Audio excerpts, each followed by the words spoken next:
नमस्कार दोस्तों, मैं लोकेश यादव स्वागत करता हूं आप सभी का अपने YouTube चैनल VRB एजुकेशन पर। तो आपने जो अभी जो थ्योरी वाली क्लास ली है 8 बजे की, वो कंप्लीट होते ही 9 बजे आप जानते हो कि आपकी MCQ की क्लासेस स्टार्ट हो जाती है। और जो अपना टॉपिक जो चल रहा है वो लेक्चर नंबर 17 पर अपन पहुंच चुके हैं। प्रमुख पुरस्कार जो टॉपिक था, इसी प्रमुख पुरस्कारों के अंतर्गत हमने पहले अंतर्राष्ट्रीय पुरस्कारों को जाना, फिर भारतीय पुरस्कारों को लेकर के बात की थी। भारतीय पुरस्कार में आप जानते हो भारत का सर्वोच्च जो पुरस्कार आता है भारत रत्न आता है। फिर सैन्य पुरस्कारों को लेकर बात की, सैन्य में भी युद्ध काल के क्षेत्र में दिए जाने वाले और शांति काल क्षेत्र में दिए जाने वाले सारे पुरस्कारों को पढ़ा था।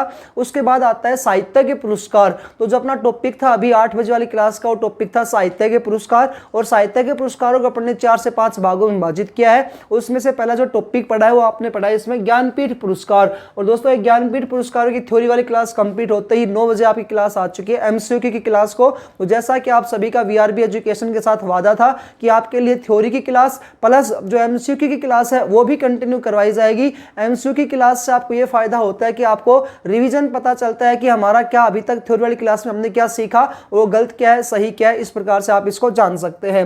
तो कंटिन्यू क्लासेस को देखते चलिएगा, अपने सिलेबस को पूरा करिएगा और अपनी सिलेबस को पूरा करते हुए अपनी ऊंचाइयों को, अपने लक्ष्य को प्राप्त करिएगा। ज्ञानपीठ पुरस्कार हेडिंग है, लेक्चर अपना 17 है। इसके MCQ क्वेश्चन में पहला क्वेश्चन है, भारत में साहित्य की दृष्टि से सर्वोच्च पुरस्कार कौन सा है। तो भाई भारत में साहित्य की दृष्टि से या साहित्य का सर्वोच्च पुरस्कार कौन सा आता है, तो इसका सही आंसर होगा ज्ञानपीठ। भारत में ज्ञानपीठ जो है ये भारत में सर्वोच्च पुरस्कार होता है, जो इसकी स्थापना साहू जैन परिवार के द्वारा करवाई गई थी। जो उद्योगपति होते थे उनके द्वारा इनकी स्थापना 1944 में की, बाद में 1961 में इसकी स्थापना की गई। 1962 में डॉक्टर राजेंद्र प्रसाद द्वारा अनुमोदन दिया गया और फिर 1965 में पहली बार यहाँ पर इसको अवार्ड से सम्मानित किया गया था। तो इसका आंसर आएगा ज्ञानपीठ जो है ये भारत में साहित्य का सर्वोच्च पुरस्कार होता है, क्योंकि इसमें जो धनराशि दी जाती है वो 11 लाख रुपए दी जाती है और टोटल 23 भाषाओं में दिया जाता है।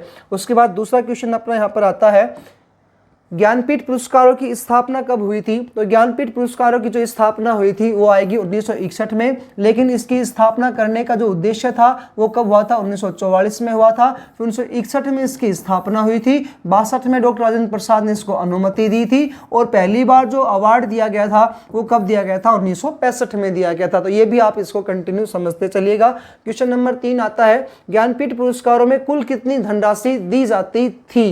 तो कब दी जाती थी, जब इसकी स्थापना हुई उस समय कितनी धनराशि दी जाती थी। तो जब स्थापना होती है उसमें धनराशि दी जाती है यहाँ पर 1 लाख रुपए यहाँ पर धनराशि दी जाती थी, लेकिन वर्तमान में धनराशि को यहाँ पर बढ़ा दिया गया है। 2005 में धनराशि 7 लाख रुपए कर दी गई और फिर 2015 में धनराशि को 11 लाख रुपए कर दिया गया था। क्वेश्चन नंबर 4 है यहाँ पर, वर्तमान में ज्ञानपीठ पुरस्कार के तहत कितनी धनराशि दी जाती है। तो आंसर होगा 11 लाख रुपए। कब से ये दिए जाते हैं, तो 2015 से धनराशि यहाँ पर दी जाती है। इंपॉर्टेंट पॉइंट है, 1961 में कुल कितनी धनराशि दी जाती थी। तो 1961 में धनराशि की संख्या थी 1 लाख रुपए। उसके बाद भाई यहाँ पर धनराशि की संख्या जो है बढ़ा दी गई। कब, 2005 में। राशि कितनी कर दी गई यहाँ पर, तो राशि कर दी जाती है यहाँ पर 7 लाख रुपए। उसके बाद 2015 में राशि कितनी कर दी जाती है, तो यहाँ पर आंसर आ जाएगा आपका 11 लाख रुपए यहाँ पर धनराशि दी जाती है।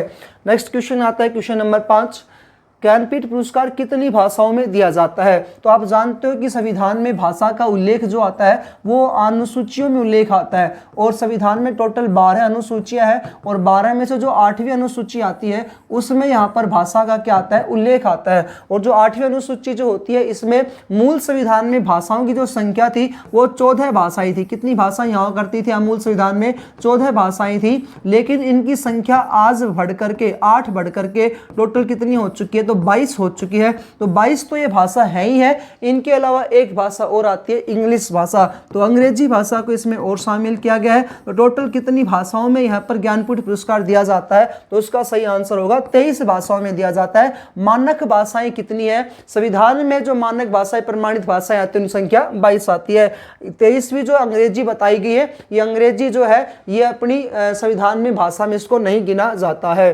छठा नंबर क्वेश्चन है, ज्ञानपीठ पुरस्कारों में वह भाषा जो भारतीय संविधान में उल्लेखित नहीं है। यानी कि अभी बताया ज्ञानपीठ पुरस्कारों में अपने को टोटल 22 तो भाषाएं मानक है जो संविधान में उल्लेखित है, जिनका उल्लेख संविधान की 8वें अनुसूची में आता है। लेकिन यह कह रहा है कि वह भाषा जो संविधान में उल्लेखित नहीं है तब भी इसको दिया जाता है, वो कौन सी आती है? अंग्रेजी आती है। और अंग्रेजी में केवल एक बार ही प्राप्त हुआ है 2018 में। और किसको प्राप्त हुआ था 2018 में? 54वां यहाँ पर पुरस्कार था, सम्मान। ये किसको प्राप्त हुआ था? तो अमिताभ घोष को प्राप्त हुआ था। इंपॉर्टेंट नाम है ये, अमिताभ घोष को केवल अंग्रेजी में एक बार ही यहाँ पर प्राप्त हुआ है। उसके बाद नेक्स्ट क्वेश्चन अपना आता है, क्वेश्चन नंबर 7 है यहाँ पर कि ज्ञानपीठ पुरस्कार किस फाउंडेशन के द्वारा दिए जाते हैं? तो ज्ञानपीठ ही नाम है तो फाउंडेशन का भी नाम क्या आ जाएगा? ज्ञानपीठ अकादमी। लेकिन यहाँ पर भारतीय सरकार के द्वारा ये दिए जाते हैं, ये भी इंपॉर्टेंट है। जैसे के बिरला है तो वो प्राइवेट फाउंडेशन है, लेकिन ये कैसे फाउंडेशन आते हैं? तो ये आते हैं आपके यहाँ पर भारतीय सरकार के द्वारा दिए जाने वाले हैं। ज्ञानपीठ पुरस्कार से सम्मानित होने वाले प्रथम व्यक्ति कौन थे? तो 1965 में प्रथम दिया गया था। उस समय किनको दिया गया था? जी शंकर कुरुप को दिया गया था। जी शंकर कुरुप को 1965 में दिया गया। तो प्रथम व्यक्ति यही आते हैं, इससे सम्मानित होने वाले मलयालम भाषा के लेखक होते हैं। तो मलयालम भाषा भी पूछे तो मलयालम भाषा में प्रथम दिया गया था। ज्ञानपीठ पुरस्कार सम्मानित प्रथम महिला कौन थी? तो इनका सही आंसर आएगा आशापूर्णा देवी। बांग्ला भाषा से ये संबंधित है, तो बांग्ला भाषा में कविताएं लिखती है, उपन्यास लिखती है, तो इनको मिला था आशापूर्णा देवी को। ज्ञानपीठ पुरस्कार अभी तक कितनी महिलाओं को प्राप्त हुआ है? तो इसका सही आंसर होगा केवल 7 महिलाओं को प्राप्त हुआ है। प्रथम इंपोर्टेंट आती है आशापूर्णा देवी और एक महादेवी वर्मा आती है, जिनको यामा ग्रंथ के लिए मिला है। 11वां क्वेश्चन है, 2023 में कौन से नंबर का ज्ञानपीठ अवार्ड दिया गया? तो मैंने आपको बताया था ये पुरस्कार सम्मान तो है ही है, साथ साथ यहाँ पर करंट का पोर्शन भी अपन साथ साथ लेकर चल रहे हैं, तो करंट का भी आपका टॉपिक यहाँ पर क्लियर हो जाएगा। तो कौन से नंबर का दिया गया? तो 58वें नंबर का ज्ञानपीठ पुरस्कार है, 2023 का है। दिया कब गया? 2024 में ये प्रदान किया गया है। क्वेश्चन नंबर 12, सर्वाधिक बार ज्ञानपीठ पुरस्कार किस भाषा में अभी तक दिया गया है? तो इसका सही आंसर आएगा हिंदी में। हिंदी में कितनी बार दिया गया है? तो यहाँ पर 11 बार इसको दिया गया है। कोंकणी को 1 बार मिला, अंग्रेजी को भी 1 बार मिला है, और कन्नड़ को कितनी बार दिया गया है? 6 बार यहाँ पर दिया गया है। माफ कीजिएगा 8 बार यहाँ पर कन्नड़ को यहाँ पर दिया गया है। 6 बार किसको प्राप्त हुआ था? तो मलयालम और बांग्ला को दिया गया है। अंग्रेजी को सबसे इंपॉर्टेंट आता है, केवल 1 बार प्राप्त हुआ, 2018 में प्राप्त हुआ था। अमिताभ घोष जो उनको मिला है, द सेल्डो लाइन्स के लिए उनको यहाँ पर दिया गया था।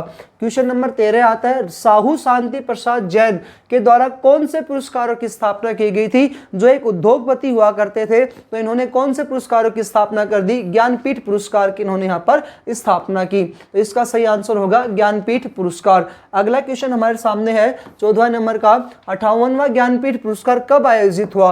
यानी 2023 का था, और कब दिया गया है? तो 2024 में इनको सम्मानित किया गया है 58वें ज्ञानपीठ पुरस्कार से।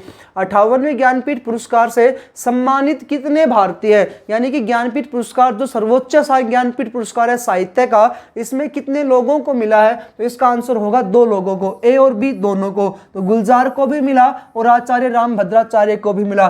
गुलजार को कौन सी भाषा में मिला है? तो उर्दू भाषा में भाई इनको दिया है। आचार्य रामभद्राचार्य कौन सी भाषा मिला है? संस्कृत भाषा में यहाँ पर दिया गया है। आज तक संस्कृत भाषा को कितनी बार मिला है? तो 2 बार मिला है संस्कृत भाषा को यह ज्ञानपीठ पुरस्कार, जबकि उर्दू भाषा कितनी बार मिल चुका है? तो 5 बार भाई इनको मिल चुका है। अब संस्कृत और उर्दू का जो नंबर आएगा वो 2 साल बाद ही आएगा, तो 2 साल बाद ही क्या होता है? ज्ञानपीठ पुरस्कार दिए जाते हैं। क्वेश्चन नंबर 16, 2022 में 57वां ज्ञानपीठ पुरस्कार किससे सम्मानित किया गया था? तो 2022 में 57वां जो ज्ञानपीठ पुरस्कार था यह दामोदर मोजे को दिया गया था। 2018 की बात की तो अमिताभ घोष आए थे, और गुलजार जो आते हैं 2023 का था, 2024 में इनको इससे सम्मानित किया गया था। और नीलमणि फुक्कन को जो है वो 2021 में 56वें ज्ञानपीठ पुरस्कार से सम्मानित किया गया था। भारतीय संविधान में ऐसी कितनी भाषाएं हैं जिन्हें ज्ञानपीठ पुरस्कार से सम्मानित अभी तक नहीं किया गया है? अभी तक भाई किया तो जाएगा, लेकिन अभी तक उनको सम्मानित नहीं किया गया है। तो उसका सही आंसर कितना आ जाएगा? 7 भाषाएं हैं जिनको अभी तक सम्मानित नहीं किया गया है। वो 7 भाषाएं वो है जो संविधान में संशोधन के तहत जोड़ी गई थी। मूल संविधान में कितनी भाषाएं होती थी? 14। 21वां संविधान संशोधन हुआ 1967 में, इसमें एक भाषा जोड़ी गई सिंधी। उसके बाद भाई फिर लगातार 71वां संविधान संशोधन हुआ 1992 में, या 3 भाषाएं जोड़ी गई थी, नेपाली, मणिपुरी, कोंकणी। तो ये 3 भाषाएं जो हैं इसमें जोड़ी गई हैं। उसके बाद फिर एक संविधान संशोधन हुआ, 92वां संविधान संशोधन 2003 में। इसमें 4 भाषाएं जोड़ी गई। पहली भाषा बोडो, दूसरी डोगरी, तीसरी मैथिली और चौथी इसमें आती है संथाली भाषा। तो ये जो 4 भाषाएं हैं ये, और इसमें ऊपर वाली 3 भाषाएं, यहाँ पर सिर्फ कोंकणी को छोड़ दो। कोंकणी को एक बार मिल चुका है अवार्ड ज्ञानपीठ में, लेकिन इनको यहाँ पर अभी तक एक भी अवार्ड से सम्मानित नहीं किया गया है। ज्ञानपीठ अवार्ड अभी तक नहीं किया गया, आगे इनको किया जा सकता है। उसके बाद नेक्स्ट क्वेश्चन हमारा है, रामधारी सिंह दिनकर जो है ये हिंदी के प्रज्ञाढ़ विद्वान हुए हैं, और हरिवंश राय बच्चन, इन दोनों को है ना यहाँ पर एक कमेटी बनाने का डिसीजन दिया गया था कि आप ये डिसाइड करोगे कि किस भाषा में दिया जाएगा, कितने रुपए दिए जाएंगे। तो ये सब इनके द्वारा ही किया गया था, हरिवंश राय बच्चन और रामधारी सिंह दिनकर के दो को द्वारा। तो इनको कब मिला था यहाँ पर, तो 1971 में भाई इससे इनको सम्मानित किया गया था। उसके बाद नेक्स्ट क्वेश्चन है उर्वशी। तो इनको किस ग्रंथ के लिए मिला था रामधारी सिंह दिनकर को, तो इनको उर्वशी ग्रंथ से ज्ञानपीठ पुरस्कार से सम्मानित किया गया था। तो ये जो आपकी क्लास थी ये रामधारी सिंह दिनकर को इनको मिला था 2019 में। इंपॉर्टेंट है, उर्वशी का बुधवार पेपर में आया है। यदि आपको क्लास अच्छी लगे तो लाइक जरूर करते हुए चलिएगा। एमसीक्यू की क्लास को भी लीजिएगा, थ्योरी क्लास को भी लीजिएगा। Static GK very very important है, सभी एग्जाम्स में स्टैटिक जीके का बड़ा ही रोल रह रहा है। तो कंटिन्यू क्लासेस को देखते हुए चलिएगा, सिलेबस को पूरा करेगा। यदि क्लास अच्छी लगे तो लाइक करें, अपने दोस्तों के साथ जरूर शेयर कीजिएगा। मिलते हैं अन्य वीडियो में। जय हिंद, जय भारत।